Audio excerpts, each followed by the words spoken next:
this is a blessing that is made once every 28 years, and it was a sobering thought for this person to realize that, when you look ahead, 28 years is such a long time. And when you're 80, 28 years is basically, you'll have to live a very productive life, be one of the oldest people in the world in order to make it for the next time. So this is what it means looking ahead. And sometimes when a person looks ahead, one can be a little overwhelmed or a little concerned, which is what he's saying here. When one contemplates that he is given a set number of days to live, you only have a certain time to live. Everyone who has ever been in this world has gone away. Everyone there's no one who has lived for a long time, for forever. The days in which they are to be fashioned. This is a quote from Psalms. And if you look at footnote 111, the literal meaning of the verse is that a specific amount of days are created for each individual. Some people live for 3 days. Some people live for 30 days. Some people live for 30 years. Some people live for 100 years. There's a certain limit amount of time that is given to each person. According to the interpretation of the Zohar, which is the Bible of the Kabbalah, and Hasidic teachings, the days themselves are to be fashioned. Not just how many days you have, but each day is fashioned. Each day counts. In addition to fulfilling everything that is required in the day, you have to daven, and you have to eat, and you have to whatever, one must also ensure that he is involved in the service of God at all times, even when it's not holy times, not praying times, and not benching times, and not studying times, but it's just general times. Thus one must fashion his days by filling all of his days, hours, and minutes with the service of God. That means even when you're doing mundane things, as somebody mentioned in the Good Shabbos email, which didn't go out for a very upsetting reason, but it'll go out today. But in that email, it talks about using even material, time, and resources and talents to do something good in this world. And it can mean, it has a broad meaning.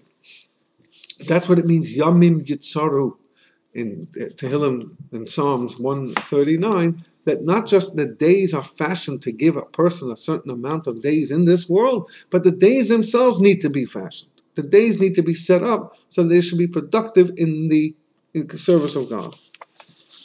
So no less and no more. A person is given a certain amount of days, no less and no more, and that on every day, every hour, and at every moment, he must labor to fulfill his mission in this world. So when a person thinks that way, he says, wait a minute, I'm turning 50, and I've never been 50 before. And obviously, if God brought me to this stage in my life, then there's something that needs to happen over here. And we'll talk, believe me, and then the Good Shabbos emails in the next few weeks is going to be lots about 50, a little bit smuggled in there, but that won't be the point. But before my birthday will be a whole thing about 50.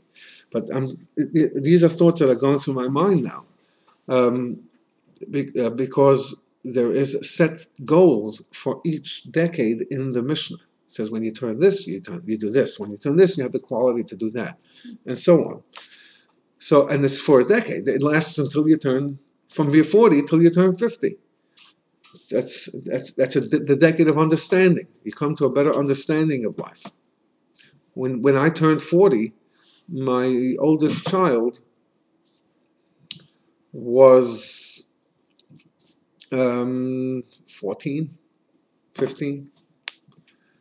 Today, my oldest child has given us 3 children, grandchildren. She was married. We went through her leaving the house and going. So much has changed. We had new kids, other kids born, new kids.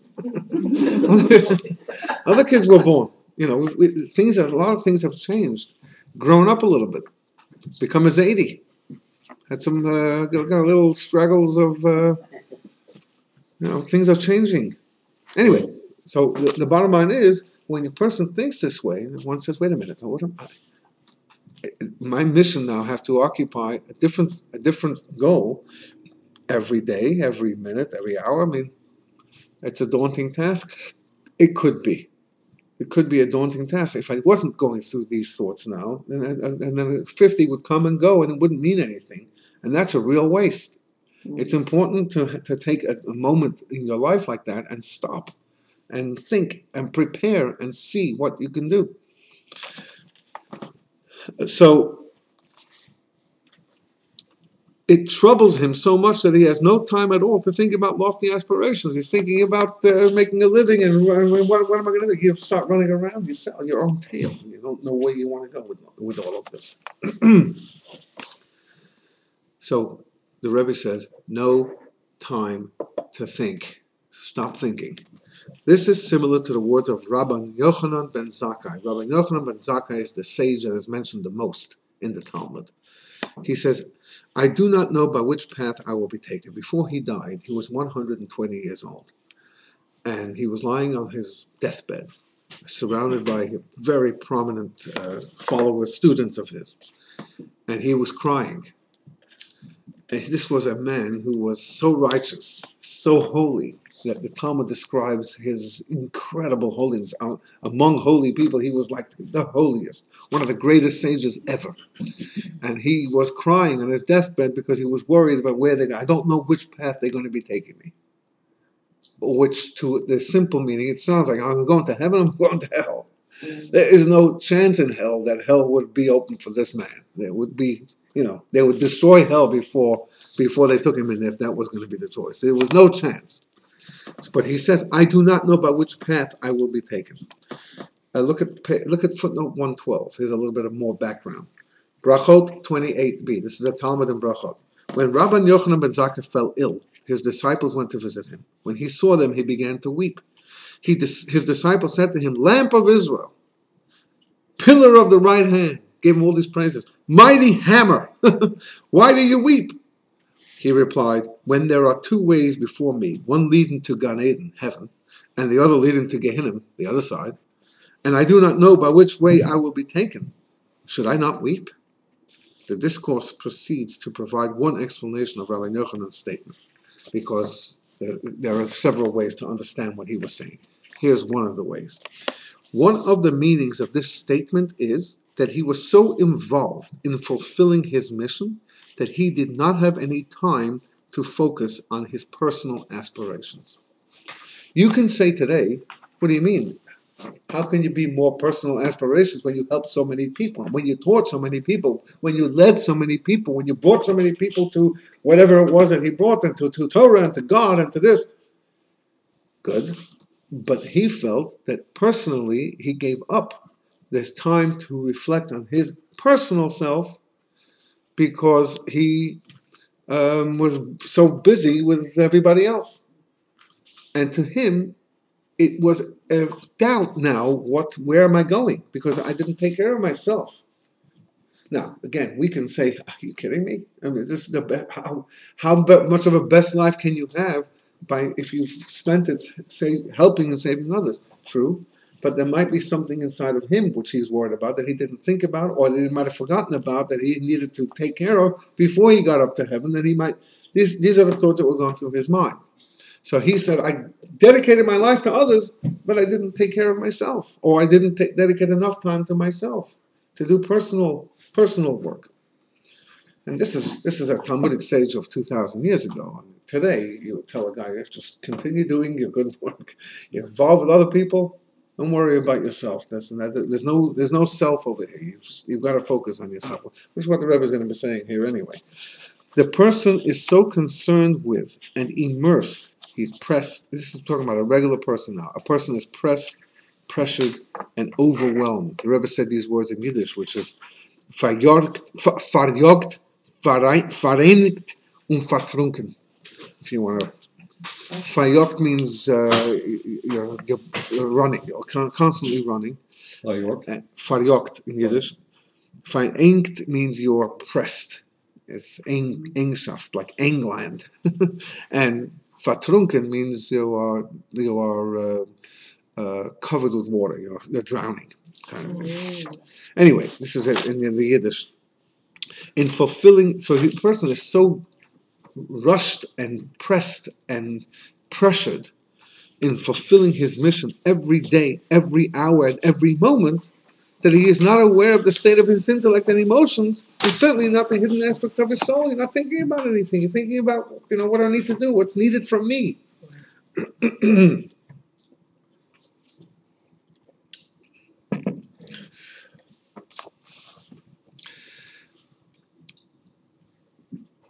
So the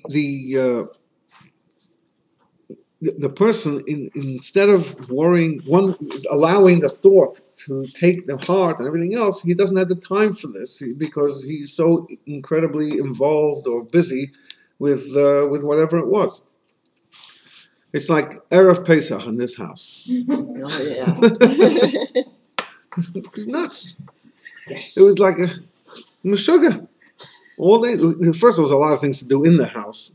And that, I had to finish off one of these. I'm a firstborn, so I had to do one of these CMs. Firstborns are supposed to fast in Erev Pesach. That's the last thing I need, to be drinking 4 cups of wine on not eating till 9 o'clock at night after running around, then sitting down at the table saying, "Hello, guys, good to see you all." I wasn't going to be doing that. So so you can finish off a volume of Talmud, and that will give you that's a joyous occasion. So because it's such a minor fast, all right.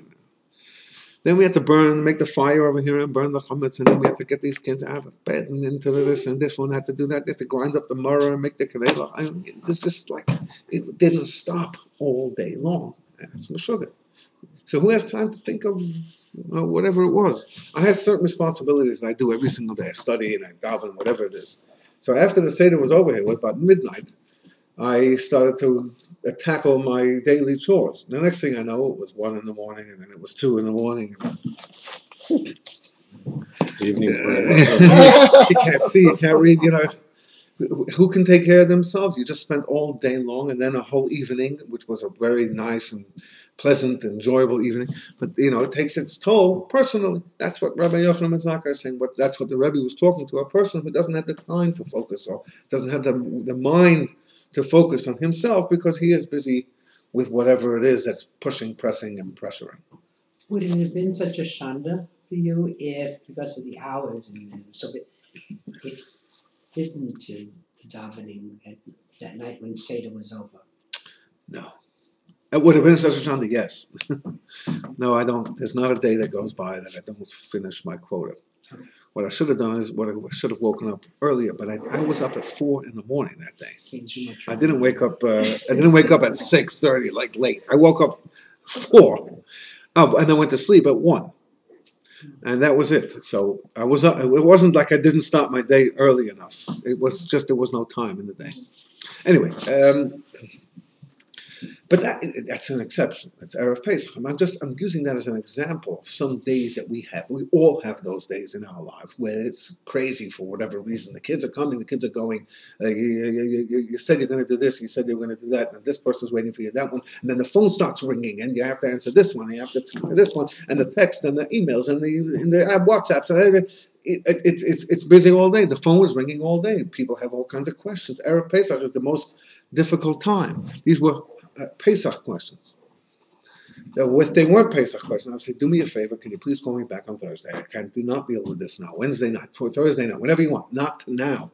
But there were other questions that were pressing matters that had to be answered that day. Anyway, so we have times like this. Back to, what is it? It is understood from this. Anybody know how to read this Latin words? Fortiori. Yeah. Ooh, that sounds nice. It did. It is in Latin. So Latin is French and Italian and Spanish. It's all those languages. So it is understood from this. A fortiori means how much more so, especially so, that there is certainly no room to feel spiritually satisfied on a day that you are pushed and you don't have the time to take it easy and to contemplate and to meditate and to think how. It was what the rabbi was saying. On his deathbed, I didn't have time to take care of myself or to feel spiritually satisfied, at least, satisfied knowing that I did whatever I could do. For when a person knows that every moment he must fulfill his mission in life, and if one moment passes in which he does not fulfill his mission, not only does he miss out on an opportunity to advance and to flourish in his service of God, but moreover, at that moment, he rebels against the King of all kings, the Holy One, blessed be he. He's a rebel. Not only is he not doing what he should do, but he's actually doing what he shouldn't do. Why? By the mere fact that he's not fulfilling his mission. So this is a big problem, because we're not doing what we need to do. Now, he's not talking about the relaxation that's built into our life when we come home from work and we are sweating and we are just tired and we need to lie on the couch for a half hour just to come through, or we need to rest, sleeping. All of that doesn't mean to deprive yourself of anything. He means when you finished your sleeping, and when you finished your couch, and when you finished your food, and now you have 2 hours to do what? That's the question. So if you're doing something that's educational or that's inspirational or whatever it is, okay, so that's how your day runs. But if a person is doing something that is killing, I killed another day. I killed a day. Could you imagine that? What is that? What happens? I killed a night. What have you done? What have I done? What have we done? Is the question that we need to ask. He could have done so much. There's so much that could be accomplished in the hours that we do have. And we throw them away because we are, not because we are busy with anything, because we are simply not prepared. And so we just let the day go. We just let it, let it flow, let it go. Let's just get through this day. That's a waste.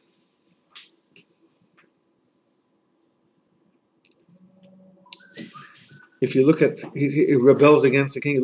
If you look at the footnote number 117, at this point, while delivering this discourse, the Rebbe broke down in tears and placed his head on the table. That's how he was so disturbed. As a leader of the Jewish people, he was feeling the lack of focus. You're talking 1952, when Judaism in Brooklyn was not the same as it may be today. And there wasn't the resources that you have on any level, not in books and not in kosher stores necessarily, and products that were available. And you're talking about a torn nation. Just 7 years prior, there was the Holocaust, and people were still coming from Europe, from NDP camps, and so on. And it's a generation that had to be rebuilt, resurrected, restarted, because of the troubles that our people had faced, and all the immigrants that were coming in and had to be integrated, and so on. This was not a Rebbe that was thinking about his followers. This is a Rebbe that was thinking about every single Jew in the world then, and how to prepare for them to maintain Judaism in this world. Anyway, then, right halfway in the middle of the page, then not only is he beyond feeling satisfaction, as the verse states, in your land, i.e. your aspirations, that in your land I will make your days go, and the word land is aretz. He said last week that the word aretz, which means land, like Motzi Lechem in Haaretz or Eretz Yisrael, but also the word Eretz is connected to ratzon. It has the same Eretz and ratzon, and has the same 2 letters over there, and that means desire or will. So when everything is good, your will is good. Your will is in a good place. Your desire is in the right place.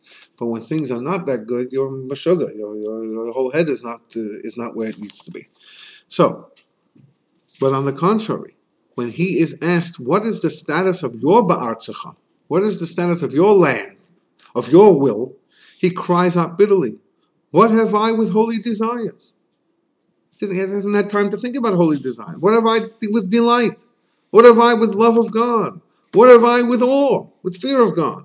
How could I think about aspirations when I need to stand on God constantly, not to let even one moment pass in a state of rebellion against the king, heaven forbid, by not fulfilling his mission at that moment? If you're not fulfilling God's mission, you're a rebel. So I can't be a rebel. So who can think about will, and who can think about what I want or what God wants? I have no time for this. I'm going to make sure that I don't do anything wrong. So this is where a person thinks in the future. He says, "Ay, how am I going to accomplish this? I'm going to have to spend all day long and not allow distractions, not allow this, not allow that, and I'm not going to be able to think about any great accomplishments or what I'm supposed to do with myself or what does God want from me, or have satisfaction that I did something right or good or nice or kind."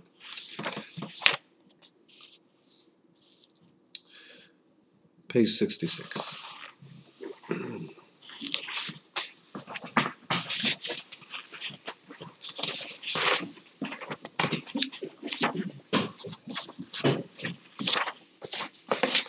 When a person fulfills the instruction that none shall miscarry or be barren, that's the instruction that God, this is really a blessing that God gives to the people by saying that there won't be any more barren, akara, and there won't be any more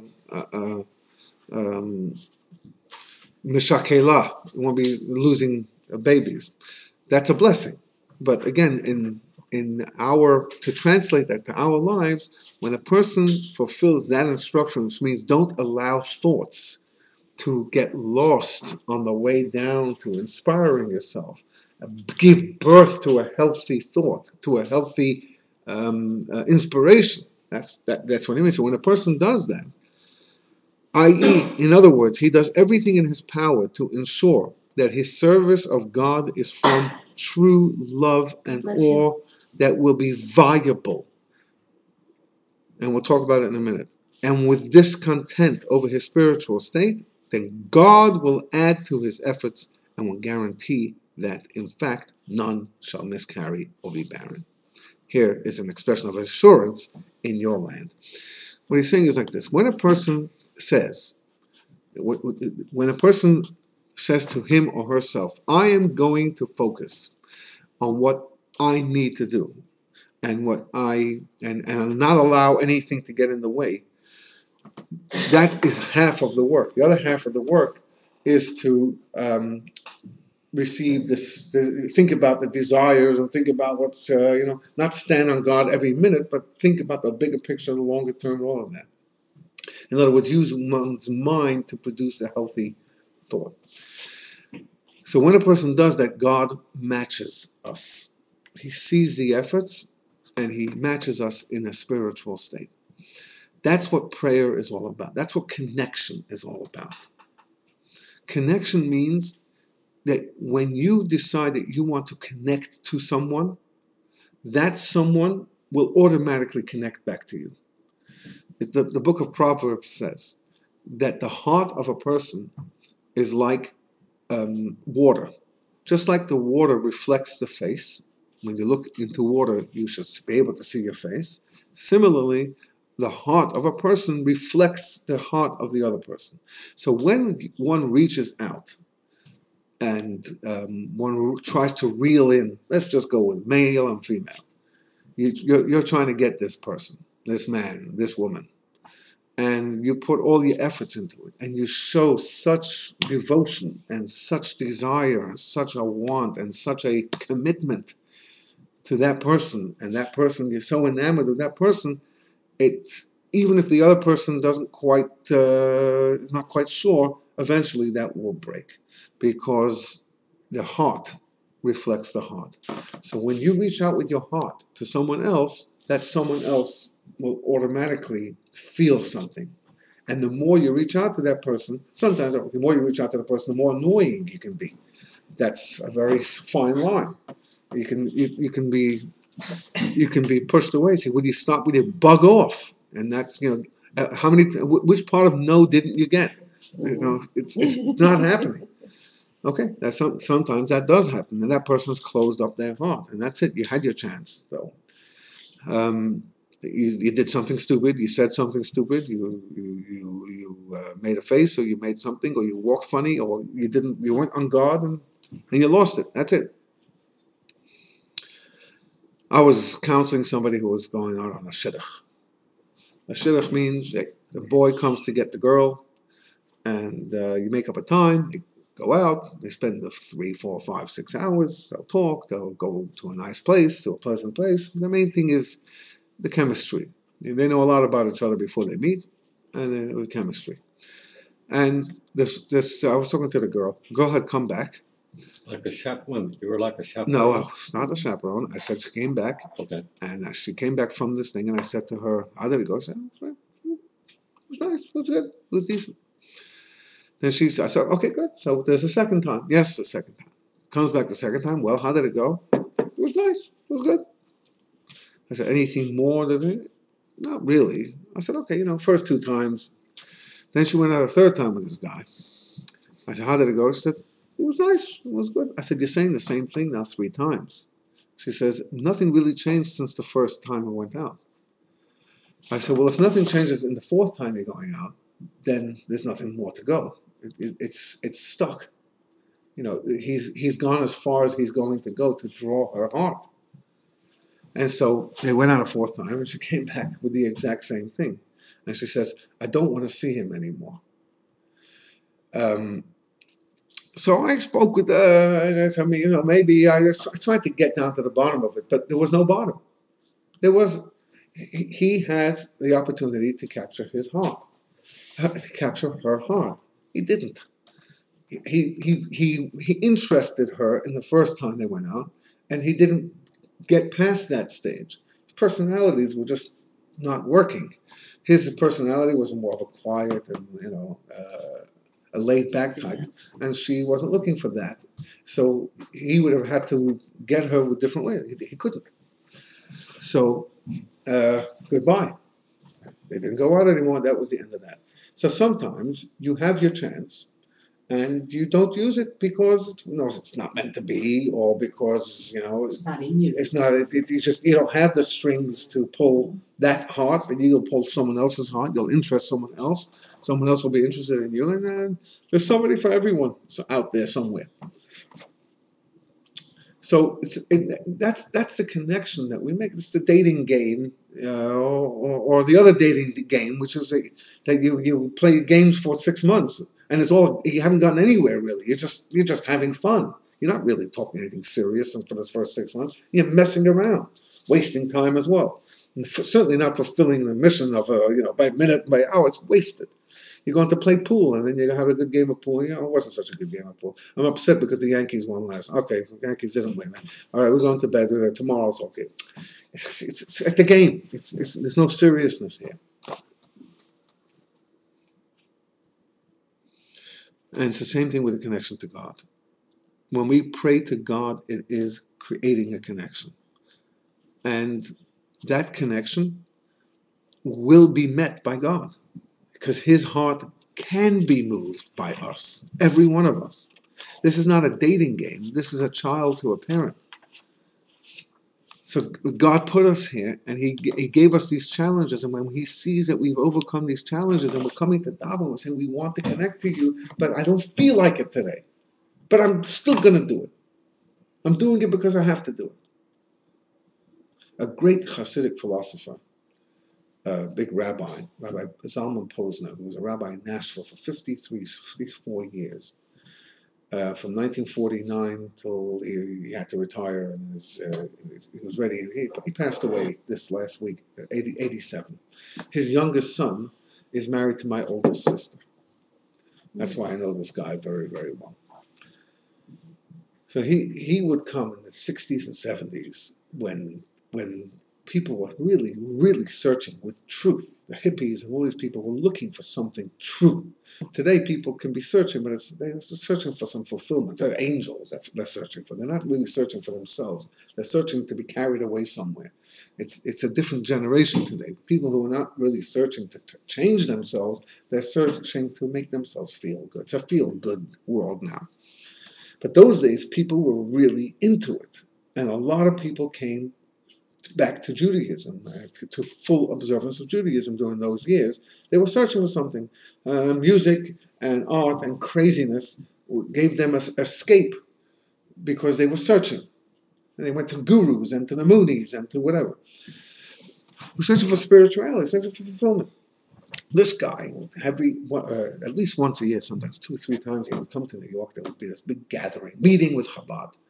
and students who come from different campuses, and the campuses were on fire those days, and Vietnam, I mean, all the stuff that was going on. Anyway, so they would come, and he would talk philosophy with them.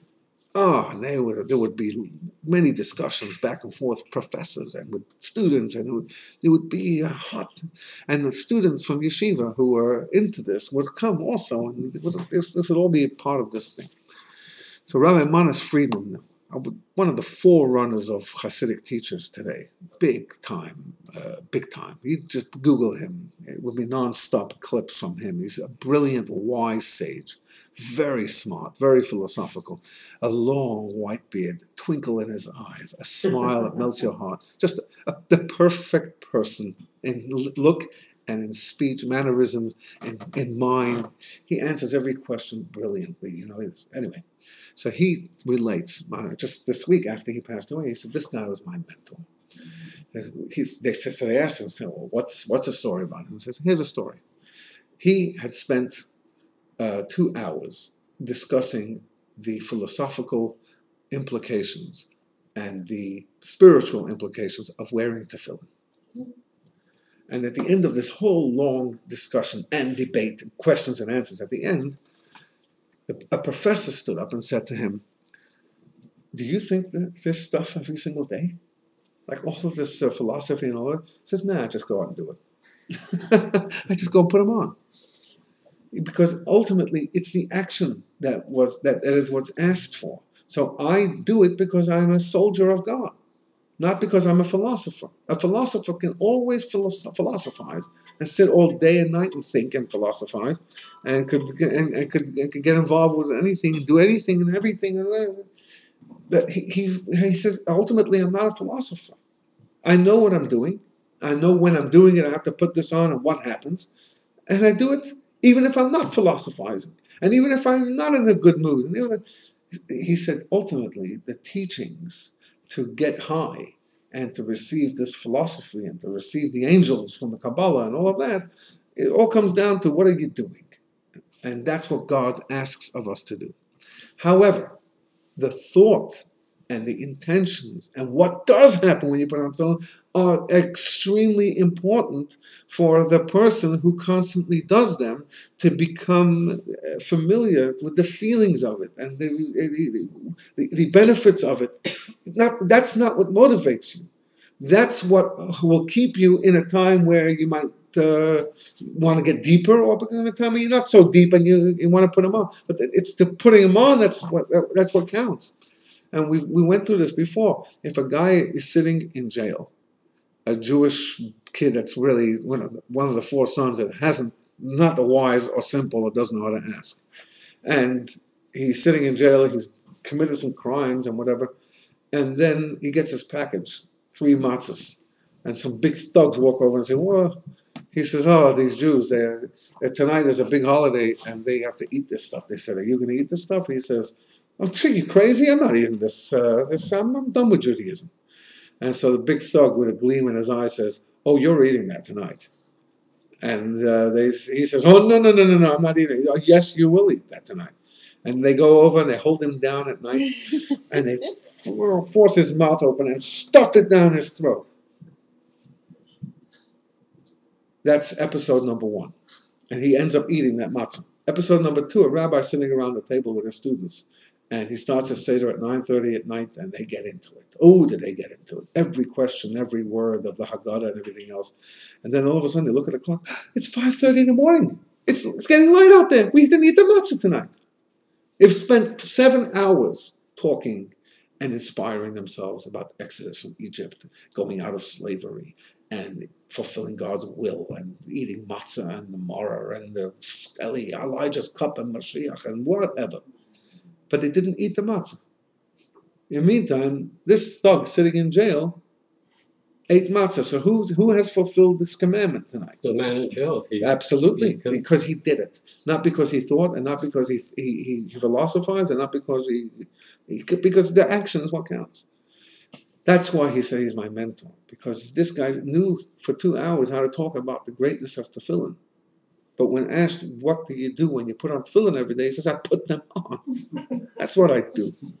That's what ultimately God meets us. God meets us because we know what we need to do.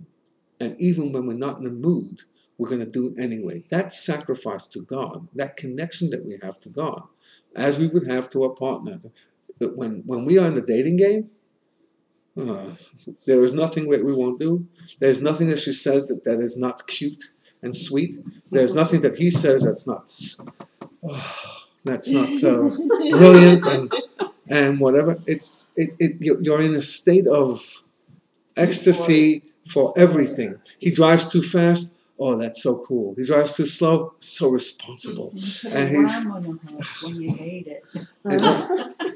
a what? Or you put a worm on the hook when you're going fishing. Right. And They'll do it anyway. Do I look good? You look great. Beautiful. You couldn't look any better. Your makeup, everything is perfect. Oh, it makes us swoon. Everything is in heaven. Why? Because you're in love. When you're in love, everything is perfect. Everything is gold. And because you've made that connection. Now you've connected. When I was dealing with a very severe case of difficulty in the house between him and her. I said, we're going back to dating. And so I want you to go out twice a week. And when you do, you need to go out on a date.